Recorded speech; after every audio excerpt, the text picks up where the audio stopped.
Oh, hey, friend. Today, I want to talk to you about something that I learned from a 3-year-old recently. It's one of those things that, of course, I know this stuff, but then I'm reminded of it, and we need to be reminded more than we need to be taught, right? It is this concept of something called controlling the controllables. No 3-year-old said, hey, Brian, you should control the controllables. But that's really what this boils down to, is that concept of controlling the controllables. And there are two main categories of things in our lives. There are the things that we have absolutely no control over, and that is generally the things that make the world feel like it's going to end soon. It's the things that are happening in the news, all the awful things that are out there that you have absolutely no control over. And then there are things that do affect you, like your height, what happened to you in the past, the weather. These are things that do affect you. But again, you have absolutely no control over those things. And then there's the other category of things. The other bucket are things that we do control. So I control what time I wake up in the morning. I may suck at it sometimes. I may hate waking up early, or I may want to sleep in, but I still control waking up at a certain time. I wake up at 5:30 every day. By the way, not to brag, I do it first alarm. For all you people out there with 30 alarms and you have 30 alarms going off before you wake up, horrible habit. Break that habit. Just one alarm, you're done. I control if or when I scroll through social media, for how long I might scroll through it. I control what I eat for lunch today within reason. But here's the lesson I heard from my 3-year-old niece, my brother-in-law, her dad, when she's having an emotional breakdown or some sort about something that she does not control in any way, shape, or form. I always ask her, what can you control? And she will say in her little 3-year-old voice, my attitude and my actions. She's 11 now. She's a really good kid. But she's been saying this, I control my attitude, my actions, throughout all these years. And now I have 2 other nephews. One is 7, one is now 3 and barely talks, and will probably soon, within the next year, be saying the exact same thing. I control my attitude and my actions. Great parenting. How does this relate to you, though? That's ultimately what matters here. How does this actually relate to you? It's simple. Stop focusing on those things that you don't control, and let's control the controllables. These are the types of little things, control the controllables, my attitude, my actions. These are these little sound bites that we can keep replaying in our heads, so that when something happens to you this week that you have no control over, you can just simply say to yourself, I can control my attitude and my actions. I can at least recite something that a 3-year-old can say. I like to think that you can. So think through some of the scenarios that you've been through recently, where you just felt like you were out of control. You have no control over this. It's like when a client who owes you money is ghosting you. That's a common one sometimes, right? That sucks. When a great lead goes to a competitor, they were going to hire you, but they went with someone else. That sucks. You had no control over that. That toxic friend in your life who keeps making you feel like shit. Ooh, that sucks. Makes you feel bad. When the market inevitably crashes again or declines or industry fails or something like that, anything that makes you feel like the sky's falling, even your empty bank account. I would say that that's something that you don't directly control right now. That's something that happened to you in the past. It's a direct result of the things you've done in the past, which you don't control, at least not right now. But when you misdirect your focus to all of these things that you don't currently control, nothing you can do about right this second, it makes you feel helpless, gives you anxiety, gives you this feeling of powerlessness. Feeling powerless or out of control is one of those things that grates me. It's one of the worst feelings in the world. This is a lot of times what can lead to depression, perpetual sadness, giving up on something because you feel like you have no way out of something. That's where we start talking about control the controllables. So instead, we focus on what we can control. So let's talk through just some of those scenarios really quick. We'll talk through how we can flip this and take the 3-year-old's advice of controlling your attitude and your actions. Simple stuff. Hopefully these examples resonate with you in some way, shape, or form.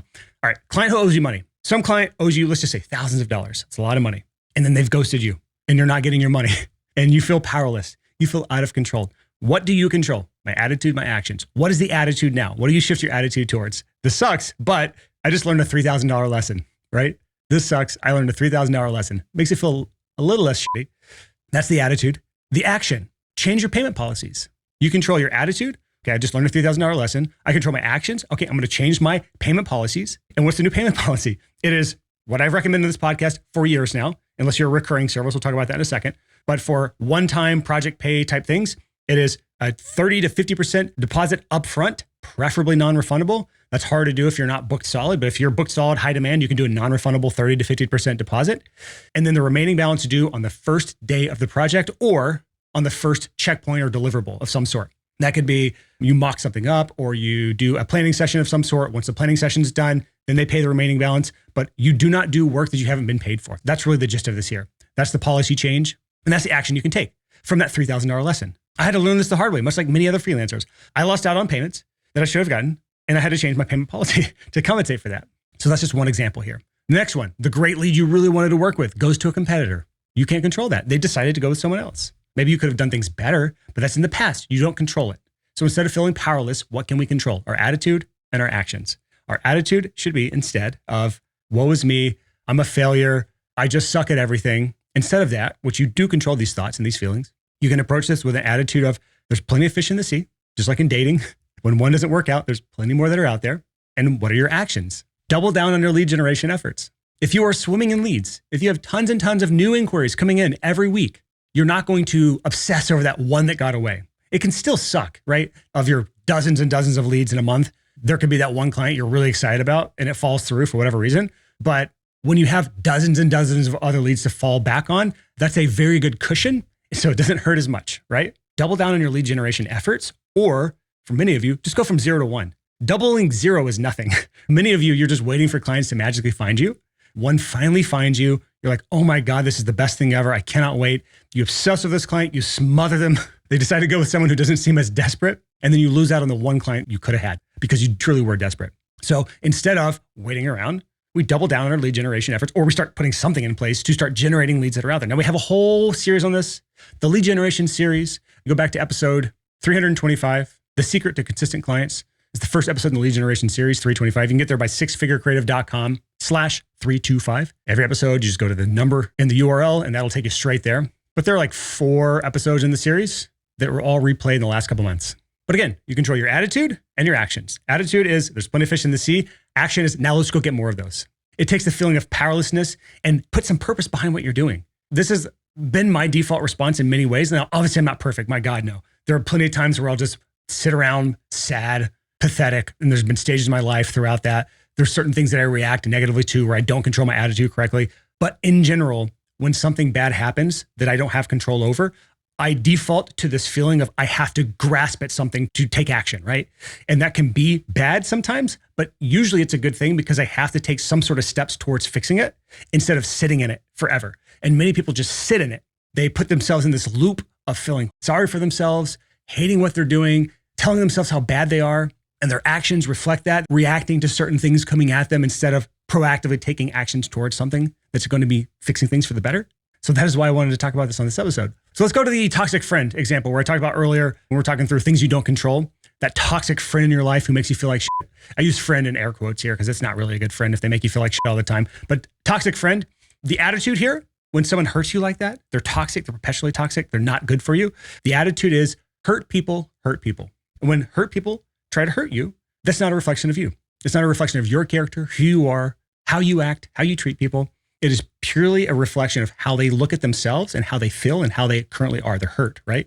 Now, it's not necessarily, in many cases, your responsibility to fix that person. That's not what I'm saying. But I'm saying is the attitude of that person is clearly hurt. They are lashing out at people that they are close to. They are alienating themselves further. And the action that I can take, especially for now, for short term at least, is remove them from my life, or at least put up some strict boundaries to keep this from happening over and over again. There is something called friend breakups. Those are totally a thing. You can break up with friends.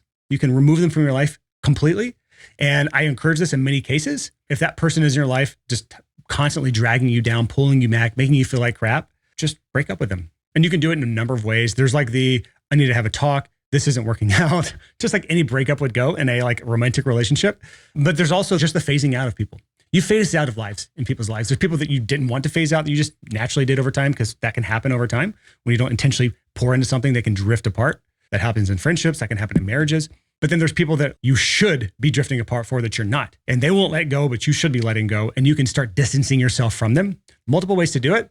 I'm not here to tell you how to do it, but as long as you're taking some sort of action towards that, it's for the better. Instead of, again, what a lot of people do is just accepting what's happening to them and doing nothing about it. And they tell themselves, I'm not worth it. I'm not worth a better situation here. It's the same reason people stay in abusive relationships. They allow their attitude or their mindset here to think that they deserve this in some way, shape, or form. When you don't deserve that. Let's talk about one of my favorite ones here. When the market crashes or the industry fails, the economy's down. Anytime the economy takes like a 3% dip, the market drops 3%, I start hearing talks of, my clients dried up.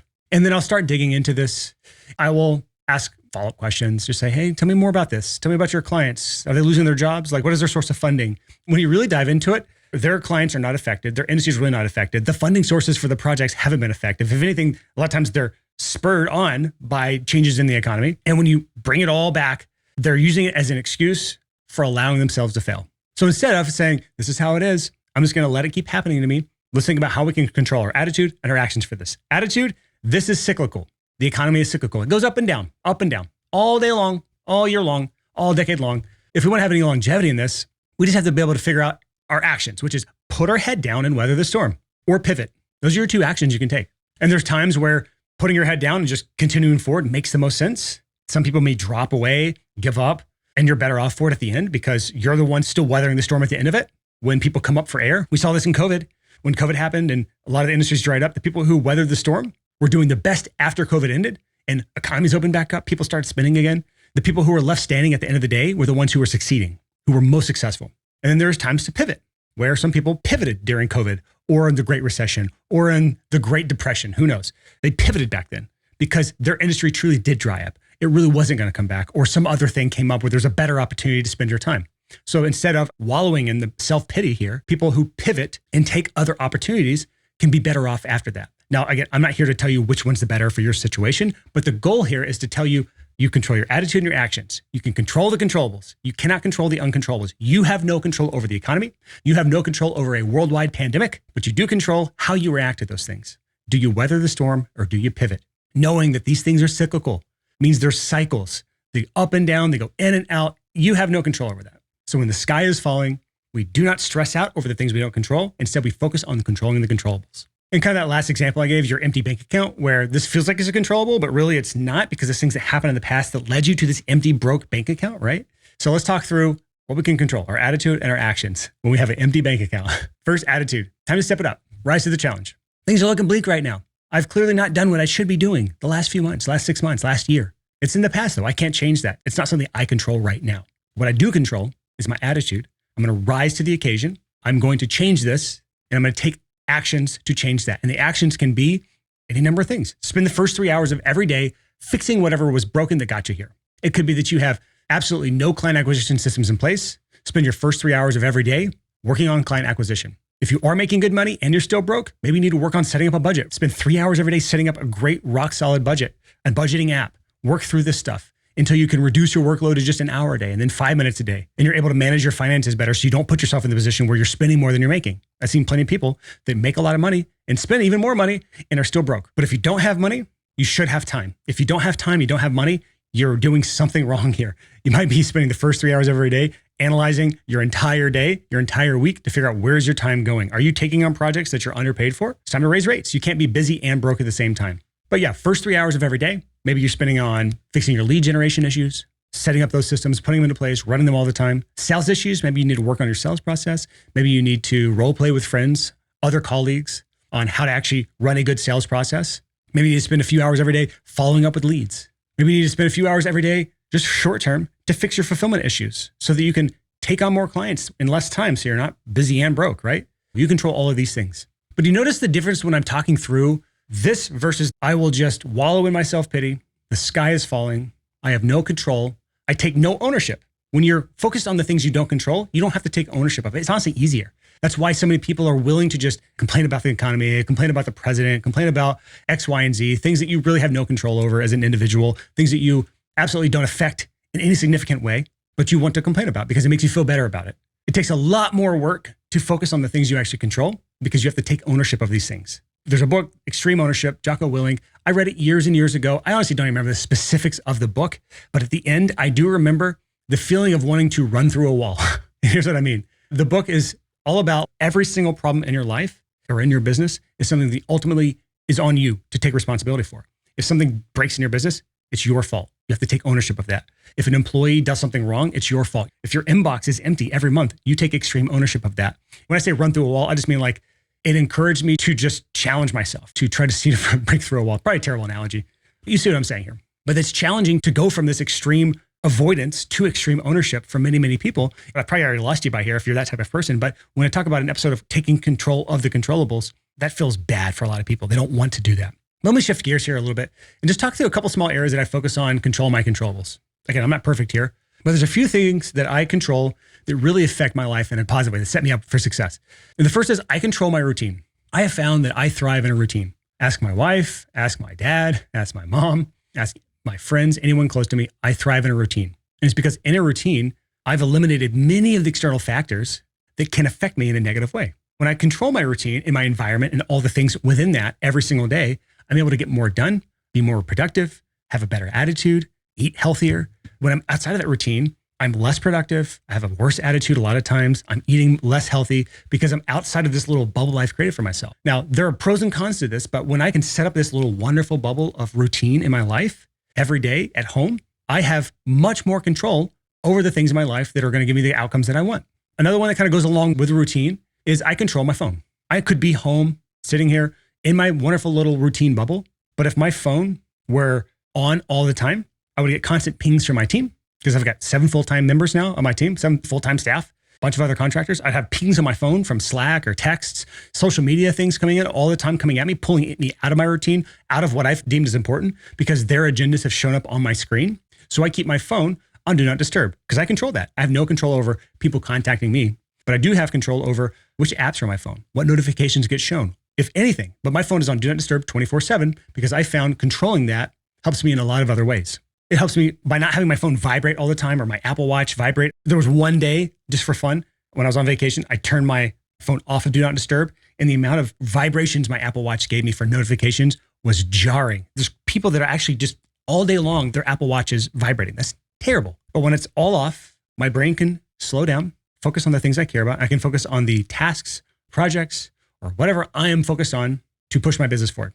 One other thing I control is I control the food that goes in my body when I'm in my nice little routine bubble. Very difficult when I'm outside of that because I might be with friends or families and they pick where we eat and I can control within the menu what I'm ordering, but then there's more temptations or there's just not healthy options there. But when I'm home, I control the controllables here. Every Wednesday, I order next week's lunches. I use a meal service, Vibrant Meals in Nashville. They make them locally. They deliver them to your house. They're pretty expensive, cheaper than takeout, but way more expensive than just cooking at home. But it's very convenient. So I'll order 4 or 5 meals every day for lunches. For next week, I order them Wednesday. They're delivered on Sundays. Every weekend, my wife and I will plan meal prep for dinners for that entire week, and we'll order groceries. That allows us, again, to control the controllables. I control ordering the meals from my phone on my app. We control what meals we plan for the week, what groceries you order every week. We control that. And that ultimately leads to better food in my body because remember earlier when I said there's no separation from you as a freelancer and your business. You as an individual and your freelance business are the exact same thing. So if you eat poorly, you don't exercise, you treat yourself poorly, you have a bad mindset, you're probably not going to make very much money. But if you allow yourself to be healthier, to exercise more, to eat healthier, these sorts of things allow you to flourish as a freelancer or any sort of business owner. And then finally, the last thing here, and then I'll wrap this episode up. I control the goals I set for myself. Everything boils down to the goals I set for myself because the goals that I set, which I have control over, determine which projects or initiatives get worked on because goals get broken down into projects or initiatives. The projects I take on determine where my time or focus go every single day. And when you have this cascading effect, each of which I have control over. I have control over my goals. I have control over which projects get focused on that I think have the highest chance for success. I have control over where my focus goes throughout the day to get those projects done. That ultimately determines how successful I am. And many, many people that I talk to, that we work with as clients, have no real goals for themselves other than survive. I got to get through another month, or I just want to make a little bit of money. And they never have actually defined it, much less reverse engineered what that looks like. You've never sat down and think, I want to make 100 grand. What does that look like? I need to make $8,333 a month. Okay. What does that look like? My average project is $2,000. That means I need to have 4 or 5 projects a month. Okay. 4 or 5 projects a month. I've got to get at least, 8 to 10 sales calls a month, 20 to 50 inquiries, depending on what your conversion metrics are. If I need 10 phone calls, that means I need to get 20, 30 leads to then book a call. Like they've never put that much effort or thought into reverse engineering their goals. And I've set very ambitious 5-year goals. I've done it since 2020, and I am on my 4th year of my initial 2020 5-year goal. I am 1 year behind. And that 1 year being behind is because I avoided doing something that I should have done that took me a year to do. That's the only reason I'm 1 year behind my 5-year goal. But I also set another 5-year goal 2 years ago, and I'm on pace for that. But I have intention that goes behind what I do. And I want that same level of intention for anyone listening to this show, or at least some level of intention. My first year-end retreat as a business owner was 2019 into 2020, and I've been doing it every year since. So my goal is that at least one person, you right now, you listening to the show right now or watching on YouTube, at least one person listening to this episode will make this shift to controlling the controllables, not focusing on the sky is falling and all these things I have no control over, but control the controllables, your attitude and your actions, having goal, having intentions. Every time something comes up that's out of your control, stepping back and just saying that same mantra that my 3-year-old niece can say. You control your attitude and your actions. Take 7 days, see how that affects your life and see if you enjoy it. See if you're willing to take ownership over what you actually can control, and then actively understand that the things you have no control over should not get a massive share of your mind, your time, your attention. Also, one of the reasons I don't pay attention to the news. My wife thinks I'm crazy. She wants to be informed. I say, I don't care. I cannot care about the entire world news because I don't think human beings were meant to know what's going on in the entire world. It was until the last 100 years that we were aware of what was happening in every country on earth. Back then, they just knew what was going on in the region, maybe in their country. I can't control what happens in every other country on earth, all of the bad things. I can only control what happens barely within my own household. Definitely not much within my own city, right? I can control my own business, my team. Within regards, I have more influence than control there. But I severely limit the outside inputs because those are usually the things that I cannot control. So take 7 days to see how it feels. Consider going on a news fast for 7 days and focus on controlling the controllables. That's all I got for you this week. Hopefully this is a little bit of a different one is helpful. Let me know your thoughts. You can reply back to any email you get from us or message me on whatever social app you prefer. So that's all I got. See you next week. Thanks so much for listening to the Six Figure Creative Podcast.